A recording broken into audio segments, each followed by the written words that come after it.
लड़की जब मंडप के नीचे आती है तो किस कलर की साड़ी पहन के आने की परंपरा है? मंडप के नीचे ब्याह किस कलर की साड़ी से होता? कौन सा वस्त्र पहनती स्त्रियां? लाल। क्यों? और रंग इतने सारे हैं, क्यों नहीं? स्त्री मंडप के नीचे लाल रंग ही क्यों पहनती है? क्यों पहनती? आपको कभी पता चला इस बात का? नहीं? जानने की कोशिश नहीं की?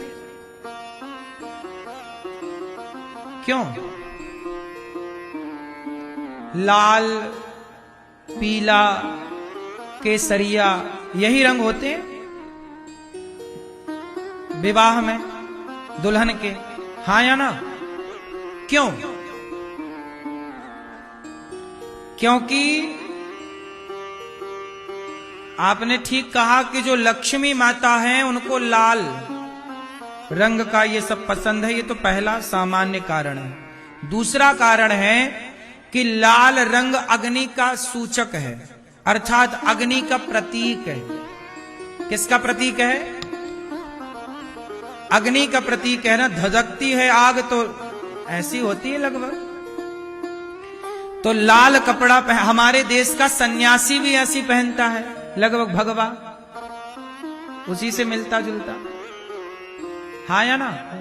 हमारे देश का साधु जो कपड़ा पहनता है, संत, लगभग वही कपड़ा दुल्हन पहनती है। लगभग कुछ कलर हल्का फुल्का अंतर है, लेकिन लगभग वही कलर है। क्यों मेरी मां? क्यों? क्योंकि स्त्री और सन्यासी में कोई ज्यादा अंतर, विवाह होना भी अपने आप में एक बहुत बड़ा त्याग है। स्त्री वो लाल कपड़ा, मतलब आज से वो सन्यास ही ले रही है। किस बात का सन्यास? इस बात का सन्यास कि वो अपने पति के लिए अपने परिवार को सदा सदा के लिए छोड़ करके जा रही है। अपने पति के लिए अपना आंगन, अपनी बहन, अपनी माँ, अपना पिता, सबसे नाता तोड़कर पति से नाता जोड़ चली। सीता माँ ससुराल गई ना, उसके बाद फिर वो मायके नहीं आई। पति के बिना वो कैसे रहती? ये समर्पण है। आजकल रिश्ते टूटते क्यों हैं? क्योंकि रिश्तों में समर्पण ही नहीं। पहले की स्त्रियां एक बार ससुराल जाती थीं तो मायके लंबे समय बाद आती थी। मायके से कोई संपर्क नहीं था तो उन्हें ऑप्शन नहीं था। ऑप्शन ना था, माँ का, बाप का, भाई का ऑप्शन नहीं था, तो ससुराल में रहती थी और आनंद से अपना रहना सीख लेती थी और वहीं आनंद से जीती थी। आजकल ऑप्शन है कि पति नहीं, सास नहीं तो माँ जिंदाबाद है, बाप कहां गया? बाप के घर में हमारे नाम की रोटियां तो सदा हैं। क्यों जी? इसलिए मेहंदी का, लाल कपड़े का, हर चीज का एक कारण है सनातन में। विवाह में बहुत सारा कार्य होता है, अग्नि की साक्षी होती है, मंडप गाड़ा जाता है। मंडप क्या है? वो यज्ञ कुंड है। एक यज्ञ का पूरा विधान होता है, तब जाके आपका विवाह संपन्न होता। हल्दी चढ़ाई जाती है आपको, उसके भी कारण है। तेल चढ़ाया जाता, उसका भी कारण है। मांगर माटी होती है। मांगर माटी समझते हैं आप लोग? गांव की मिट्टी लाई जाती है मंडप के नीचे रखने के लिए। विवाह के पहले मांगर माटी में स्त्रियां जाती हैं, पुरुष भी जाता है। पुरुष की भी मांगर माटी होती है, स्त्री की भी होती है। मांगर माटी कौन कौन जानता है? ये होता है ना प्रोसेस। माटी लाई जाती है गांव की, जिस माटी पे हम खेले हैं, खाए हैं, वो माटी उस मंडप के नीचे लगाई जाती है। उसी माटी का चूल्हा बनता है। वहां पे जो वहां नेंग होते हैं, आगे का प्रोसेस होगा जो छोटा छोटा, सब कुछ वो माटी होती है। राम भी जब गए थे तो 14 साल के लिए अपने अयोध्या की साथ में माटी लेकर के गए थे। उसी कहते हैं मांगर माटी, माँ की माटी। माँ के गांव की, माँ की मतलब वो माँ, कौन सी माँ? पृथ्वी माँ, हमारा गांव, जिस माटी पे हम खेले वो भी तो हमारी माँ है। एक माँ है जिसकी गोद में खेले, वो जन्म देने वाली माँ, और एक माँ जिस धरती माँ की हमने माटी खाई। इसलिए तो कहते हैं जन्म देने वाली माँ और जन्म भूमि।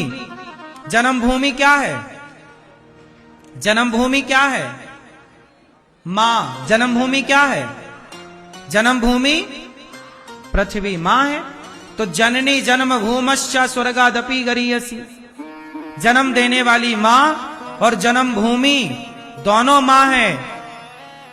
तो एक माँ की माटी दूसरी माँ बैठकर उसका चूल्हा बनाती है और उसी से आगे का सारा प्रोसेस होता है। तो ये विवाह एक बहुत बड़ा, एक उसमें सभी देवताओं का आवाहन, सभी का, नगर देवता का, कुल देवता का, ग्राम देवताओं का आवाहन। जब बेटी का विवाह होता है केवल रिश्तेदार आशीर्वाद देने नहीं आते, समस्त देवी देवताओं का आवाहन किया जाता है। देवी देवता आओ, हमारी बेटी को आशीर्वाद देकर जाओ। इसलिए मंडप के नीचे लड़की को लक्ष्मी माना जाता है और पुरुष को नारायण माना जाता है। कोई भी लड़की हो, कोई भी लड़की हो, जब वो दुल्हन बनती है तो वो लक्ष्मी कहलाती है। लड़का दुल्हा बनता है तब वो नारायण कहलाता है। हमारे यहाँ दुल्हा दुल्हन को लक्ष्मी नारायण ही कहा जाता है। इसलिए लड़की के माँ बाप पांव पूजते हैं इस भाव से कि ये लक्ष्मी और नारायण है। जबकि दामाद तो बेटे की तरह होता है, तो दामाद अपने सास ससुर के पांव छुए तो कोई आश्चर्य नहीं है। लेकिन परंपरा यही है कि हमारे यहाँ लड़की का पिता लड़के के पांव छूता है, मतलब दामाद के पांव छूने की परंपरा है। हाँ या ना? हाँ या ना? आपके यहाँ क्या परंपरा है?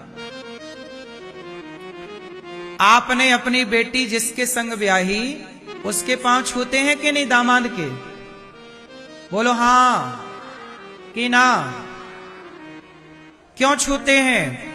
इसलिए क्योंकि हमने आपको मंडप के नीचे नारायण के रूप में स्वीकार किया है।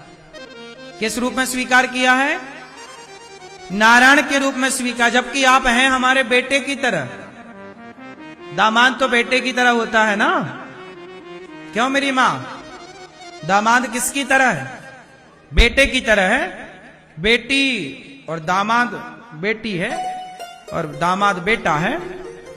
लेकिन फिर भी भारतीय परंपराओं के अनुसार चूंकि हमने मंडप के नीचे अपनी बेटी को लक्ष्मी माना और अपने दामाद को नारायण माना, तो माना है तो अब सदा मानेंगे। इसलिए बेटी के पांव पिता छूता है। इसलिए बेटी के पांव कौन छूता है? बेटियां, कई जगह ऐसा भी परंपरा है कि बेटियां बाप के पांव छूती हैं, बेटियां मां के पांव छूती हैं, इसलिए कि हमारी मां बड़ी है, मां मां होती है। लेकिन ये गलत है। इससे सही गलत तो परंपराएं चली आ रही हैं, सही गलत कहना ठीक नहीं है। लेकिन जो सही प्रोसेस है वो यही है। हमारे यहां लड़की को लक्ष्मी माना जाता है। क्या माना जाता है? हमारे घर लक्ष्मी आई है, तो लक्ष्मी तो हमारी मां है। तो जो हमारी मां है हम उसे पैर कैसे छुलवा सकते हैं? कैसे? इसलिए बेटियों के पांव सदा से बाप छूता है। हमारे यहां कन्याओं के पांव छुए जाते हैं, कन्याओं से पांव छुलाए नहीं जाते। हाँ या ना?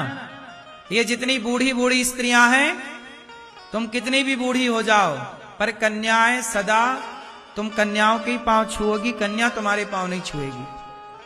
हाँ या ना? क्योंकि हमारी जो परंपरा है उसमें कन्या को लक्ष्मी माना गया। तो आज भी ये लक्ष्मी है और मंडप के नीचे जिस दिन बैठेगी उस दिन भी ये, तो फिर हम आपसे पांव कैसे छुआएं? इसलिए दामाद के और बेटी के पांव बाप छूता है और मां भी छूती है। पूजते हैं ना, पांव पूजना बोलते हैं, ऐसे ऐसे। हाँ या ना? कितना विज्ञान है हमारी एक एक परंपराओं में, अब लोग जानते नहीं। अच्छा, हमारे यहां एक परंपरा और है। जब लड़का विवाह करने जाता है ना, चाहे 30 साल का हो, 20 साल का हो या 35 साल में ब्याह किसी का हो रहा हो, तो हमारे यहाँ एक परंपरा है, आपके यहाँ है कि नहीं हमें बताओ, कि जब लड़का विवाह करने जाता है आज भी, तो वो अपनी माँ का दूध पी के जाता है। क्यों? आपके यहां है ये परंपरा? है? आज भी मां अपना दूध पिला के बच्चे को घोड़ी पे चढ़ाती है कि अब दुल्हा बन जा। क्यों भैया, आपके यहां है? ये परंपरा है, लेकिन आज की ना लोगों को शर्म आती है, कितना बड़ा जवान बेटा को मां कैसे दूध पिलाए। आजकल तो मैया छोटे बच्चे को दूध पिलाने से बचती है। तो अब इस उम्र में काहे पिलाएगी? तो अब ये लोक लाज के कारण ना ये परंपराएं समाप्त हो गई, लेकिन नेंग जरूर करना चाहिए। हमने एक बार बताया था, क्यों आपके यहां है शादी करने के टाइम मां का दूध पी के जाते हैं बच्चे, दुल्हा? आप गए थे शादी के टाइम पे मां का दूध पी के गए थे? क्यों पिए थे? शादी के टाइम मां का दूध पीने की क्या जरूरत थी? क्यों है ये परंपराएं? क्या सिद्धांत है इसके पीछे का? क्या मैसेज है, जरा बताओ। नहीं पता ना? ये सारी बातें अपने बच्चों को बताओ, सारी बातें समझाओ, क्यों जरूरी है। आप बताओ भैया। तो आपका विवाह हो गया, तो विवाह करते समय जब गए थे मां का दूध पिए? नहीं पिलाया मां ने। चलो, मां को पता ना रहा होगा या लोक लाज है। अब देखो, हम ये भी कह रहे हैं कि मां का दूध पी के, इसमें भी कुछ लोग हंसेंगे, लोगों को सुनने में भी अच्छा नहीं लग रहा है कि इस उम्र में 30 साल का छोरा मां का दूध पिएगा, लेकिन ये परंपरा है। इसके पीछे का कितना सुंदर मैसेज है वो जरा सुनिएगा। आप पिए थे मां का दूध जब विवाह करने गए थे? नहीं। आप पिए थे? नहीं। हमारे यहां ये परंपरा है। आज भी आप में से कितने लोगों के यहां ये परंपरा है? जिनके यहां है वो हाथ उठाएं। है। अब सुनो कारण। अब इसका रहस्य बताता हूं, कितना गहरी बात है ये। हर माँ बाप अपने बच्चों को बताए, और आप भी अपने बेटे का ब्याह करना तो ये परंपरा निभाना, और केवल दूध पिला मत देना, दूध पिलाने के पीछे की पूरी कथा सुनाना। पूरी कथा सुनाना। जब भगवान श्री कृष्ण जब 10.5 साल की आयु में यहां से गए ना, और जेल में थे देवकी माता, तो देवकी मां ने तो अपना दूध पिलाया ही नहीं था ना कृष्ण को, यशोदा मां ने पिलाया था, क्योंकि वो तो जन्म लेती चले गए। तो जब 10.5 साल की आयु में जब भगवान कंस को मारे, और जब देवकी मां के पांव की हथकड़ियां खुली, बेड़ियां खुली और हाथ की हथकड़ियां, तब मां के आंचल से दूध की धारा बह पड़ी। तब 10.5 साल की आयु में कृष्ण को देवकी मां ने अपना दूध पिलाया था, तब पिलाया था। ठीक है, ये बात। दूसरी बात, जब राम को विश्वामित्र जी लेने आए, उस समय राम बड़े थे, लेकिन माता कौशल्या को पता चल गया था कि ये गुरुजी हमारे बेटे का ब्याह कराएंगे, तो राम लक्ष्मण को मां ने अपना दूध पिला के भेजा था। अब इसके पीछे का जो रहस्य है बड़ा गहरा है, सुनो।